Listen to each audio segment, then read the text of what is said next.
Hello guys, स्वागत है आपका हृदय के एक्सप्लेनेशन चैनल पर।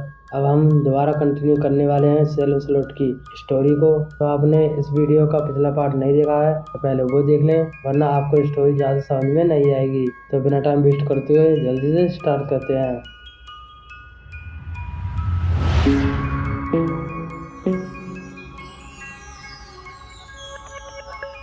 और शॉटगन देखते ही बॉनी पलट गई और वो बोलने लगी कि ये मेरे साथ जबरदस्ती कर रहा था। और तब करी ने लैरी के फेस पर शॉटगन पॉइंट करके ट्रिगर दबा दिया, लेकिन शॉटगन तो खाली थी। फिर भी लैरी ने सबक सीख लिया। वो जल्दी से बाहर भागा, लेकिन बाहर जाते ही एक मॉन्स्टर हाथ ने उसे दबोच लिया। फिर कली ने बॉनी को पीटा। इसी बीच बैन और सूजन अपना लेग पर एंजॉय कर रहे थे, तभी उन्हें दो गाड़ियों की आवाज आती है। अब उन्होंने जाकर देखा तो लैरी अपनी कार में बैठा था, और पास से देखा तो पता चला कि लैरी तो डेड था, यानी किसी ने इसकी लाश को ठिकाने लगाकर वहां से चला गया। उधर डैनी अपने रूम में सो रहा था और उसे काफी बुरे सपने आ रहे थे। और तभी उसकी विंडो पर कोहरा छा गया और उस कोहरे में तैरता हुआ विंडो पर पहुंचा रेल्फी। और उसका होलिया पूरी तरह भयानक हो चुका था और वह हवा में तैरते हुए विंडो पर स्क्रैच करने लगा और उसके फेस पर एक अजीब सी क्रीपी स्माइल थी। ये सीन हॉरर मूवी हिस्ट्री के सबसे क्रीपीस्ट सीन में से एक है। उसने लाखों लोगों की नींद उड़ाकर रख दी थी और आज तक भी ये इतना ही इफेक्टिव है। लोगों ने तो रात में विंडो की तरफ देखना ही छोड़ दिया था और विंडो पर पर्दे लगाकर सोने लगे थे। आप खुद ही सोचो, जिसने ये टीवी पर देखा होगा उसका क्या हाल हुआ होगा। अभी तक तो ये मूवी एकदम स्लो जा रही थी, पर आगे अब बहुत कुछ होने वाला है। डैनी ने उसे अपना भाई समझकर अंदर ले लिया और जब वो तैरते हुए अंदर आया तो हमने देखा कि वो एक वैम्पायर बन चुका है। और ये है 70s का हॉरर, एकदम चिलिंग। और उधर पॉर्किंस लेक पर पहुंचा और बैन ने उसे सब कुछ बता दिया। मेन बात यह है कि लैरी की कार में उसके कपड़े भी थे, जो कि होने चाहिए थे कली के घर में। इसका मतलब ये है जब लैरी कली के घर से बाहर निकला था तब किसी ने उस पर अटैक किया और मार कर वहीं पर छोड़ गया।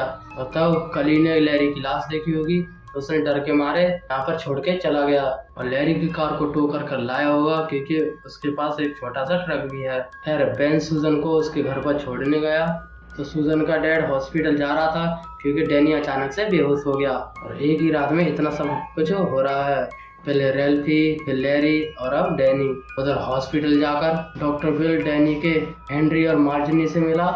डैनी को अचानक क्या हुआ वो पता नहीं चल पा रहा और इसलिए उसे अभी हॉस्पिटल में ही रुकना हुआ।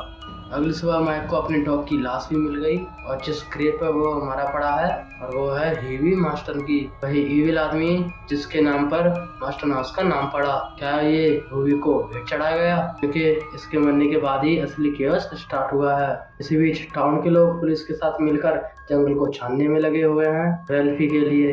और तभी बैन को झाड़ी में अटका हुआ एक ब्लैक कपड़ा मिला। और ब्लैक सूट कौन पहनता है? स्ट्रेकर। ऑफिसर पार्किंग सीधा स्ट्रेकर के पास पहुंचा। जाते ही उसका शक डबल हो गया, क्योंकि आज स्ट्रेकर ने ब्लैक सूट नहीं पहना। पार्किंग्स ने पूछ लिया तुम्हारा ब्लैक सूट कहाँ पर है, तो स्ट्रेकर बताता है कि मेरे पास दो हैं और दोनों घर पर हैं और कल लाकर मैं दिखा दूंगा। पार्किंग्स भी मान गया, पर ये तो कोई बात नहीं बनी। दो सूट इसने बताए हैं, क्या पता इसके पास 3 हो 4 हो, तो सही वाले लाकर दिखा देगा, इसमें कोई दिक्कत तो है नहीं। उधर बैन डॉक्टर बिल से बात कर रहा था। डॉक्टर बिल उसे बताता है कि लैरी की मौत तो हार्ट अटैक की वजह से हुई, दहशत के मारे वो मारा गया। और जहाँ तक डैनी का सवाल है, उसके अंदर रातों रात खून की कमी हो गई। वो तो हमें पता ही है, क्योंकि उसका भाई पी गया। बैन और सूजन फिर से घूमने जा रहे थे। बिल बैन को सलाह देता है कि रात भर एक पर जाकर बैठे रहते हो, थोड़ा ख्याल कर लो, मेरी भी कोई इज्जत है।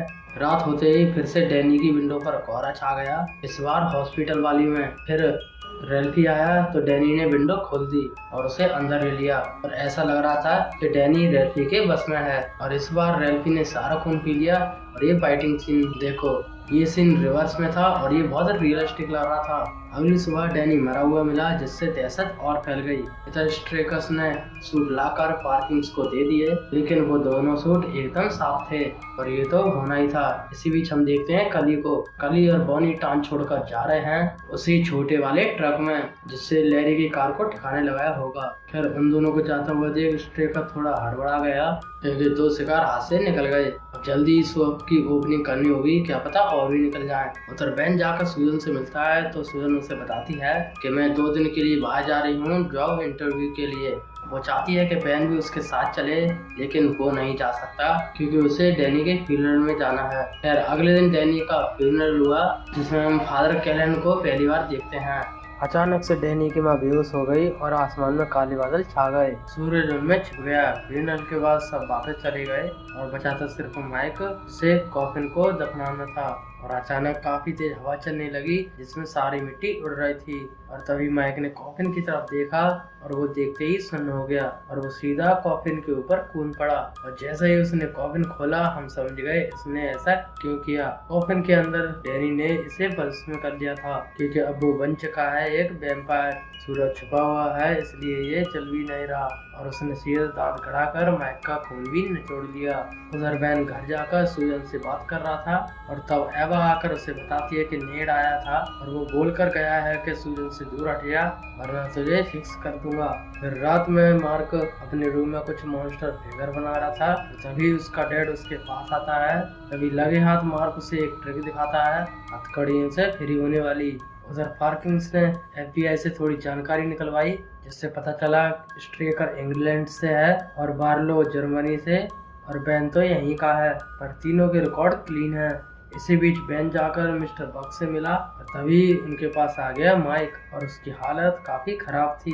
उसकी बातों को पता चल रहा था कि बस में होने के बाद का उसको कुछ पता नहीं। और कल रात इसने एक सपना भी देखा था, जिसमें कोई इसकी विंडो पर आया था और इसने विंडो खोलकर उसे अंदर ले लिया था, यानी कि वो सपना सच था।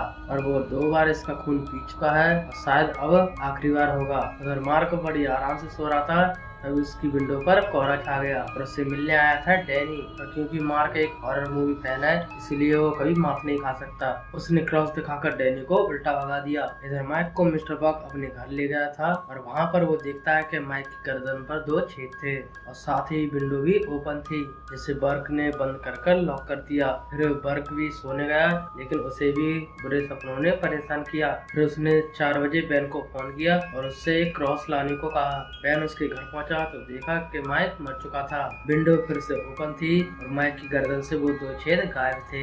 अब इन दोनों को शक हो गया कि शायद ये किसी वैम्पायर का काम है, पर ये बाकी सबको बताएं कैसे, सब इन्हें पागल समझेंगे। तो उन्होंने पार्किंग्स और मिस्टर बिल को बुलाया और फिर अकेले में मिस्टर बिल को सब कुछ समझाया कि जल्द ही कई सारे लोग बीमार पड़ने वाले हैं, वो वीक फील करेंगे और उन्हें कई बुरे सारे सपने भी आएंगे। इसे रोकने के लिए कुछ करना होगा और इनकी लिस्ट पे सबसे पहला नाम है और वो है स्ट्रेकर, जिसकी शॉप की आज ओपनिंग है। बैन उसकी शॉप पर पहुंचा, जहां पर मार्क और उसकी मॉम भी मौजूद थे।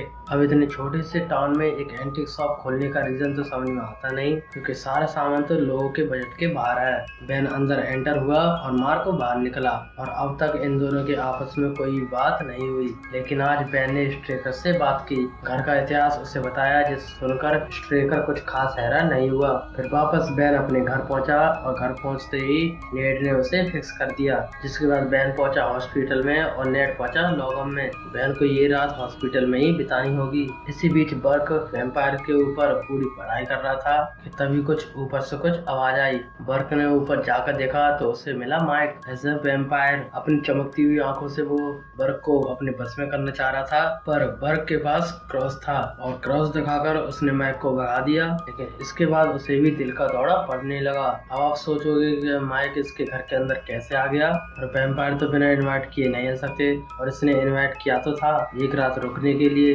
तब माइक वैम्पायर बनने की आधी स्टेज पर पहुंचा हुआ था। फिर इसी रूम में वो मर गया था, इसलिए वो आराम से आ गया। इधर नेड लॉकर में सोया हुआ था, तभी उसके पास आता है मूवी का सबसे मेन वैम्पायर मिस्टर बार्लो। अब जाकर इसके दर्शन हुए। ये एक एंशिएंट वैम्पायर है जो कि टाउन के टाउन बर्बाद कर देता है और इस क्रेट में ये आया था और इसके आने के बाद टाउन में क्या हो रहा है ये आप अच्छी तरह से जानते हैं। इसके आने से पहले स्ट्रेकर पूरी तैयारी कर देता है ताकि ये आकर आराम से अपना काम कर पाए। इसने रेल्फी का खून पीकर उसे वैम्पायर बनाया, फिर रेल्फी ने सेम काम आगे बढ़ाया और ऐसे ही इसकी एक पूरी फौज बन जाएगी जो कि इसी के इशारों पर काम करेगी और साथ साथ ये शिकार करता रहेगा जैसा कि अभी किया नीड का। तो ये प्लेग पूरे टाउन में फैलने वाला है। अब सेलम स्लॉट टाउन का क्या होगा वो हम देखेंगे अगले पार्ट में। तो दोस्तों आपको मेरी ये वीडियो पसंद आई हो तो वीडियो को लाइक करें, चैनल को सब्सक्राइब करें। फिर मिलते हैं इसके अगले पार्ट में, तब तक के लिए सबको बाय।